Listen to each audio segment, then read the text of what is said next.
عارفين ايه اكتر حاجة بقت باردة في زماننا ده؟ ان تيجي مناسبة حلوة او عيد وتلاقي التليفون بتاعنا عمال يمطر في رسايل جاهزة، رسايل مجهولة المصدر، واخدينها كوبي ولفت على نص الكوكب قبل ما توصل لنا. تدخل تقراها تلاقيها جميلة، كلامها شيق جدا، بس للأسف ما فيهاش ريحة صاحبها.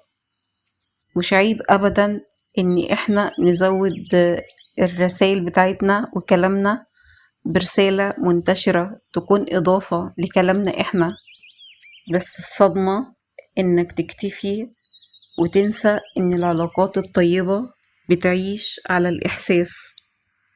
صدقوني يا جماعة، الكلمة البسيطة اللي طالعة من قلبكم انتم بعفويتكم وإحساسكم الصادق هي وبس اللي بتلمس القلوب وبتعيش.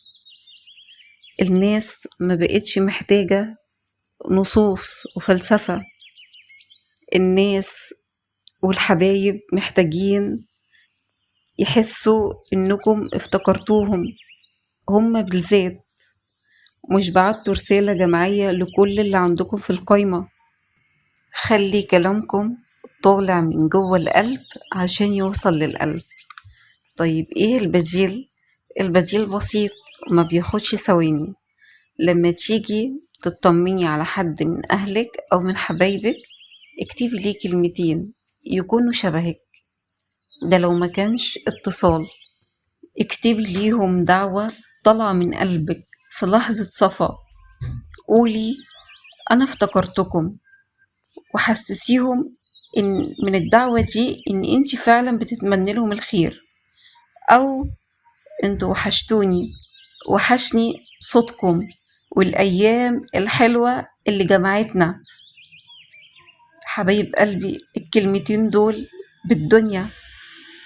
الكلمة الطيبة الصادقة هي اللي بتدوم، وهي اللي بتجمع القلوب وتجبر الخواطر. ولما بنكتب لحبايبنا بروحنا بنحسسهم بقيمتهم عندنا.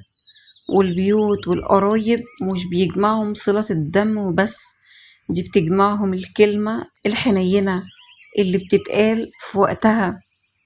حبايب قلبي، اكسروا برود الرسائل المنتشرة، ممكن تكون وسيلة مساعدة للرسالة بتاعتكم لكن ما تكونش أساسية.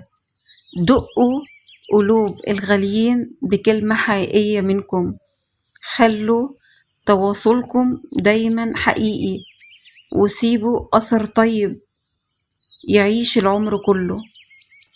حبايب قلبي اللي وصلوا معايا لحد هنا، ما تنسوش اللايك عشان الفيديو يوصل لأكتر حد، والاشتراك في القناة عشان يوصل لكم كل جديد. سلام عليكم.